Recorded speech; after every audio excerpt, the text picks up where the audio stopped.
For you boatmen, water skiers, and other nautically minded citizens, from France, water jousting in the grand manner, canoe tilting with an old world touch, knights without armor but with shields, sallying forth to knock Sir worthy foe off his horse, I mean boat.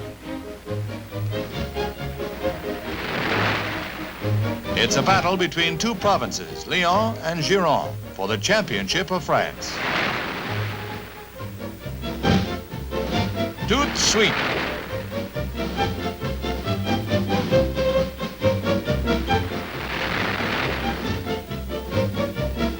Once over lightly and then, voila, fini.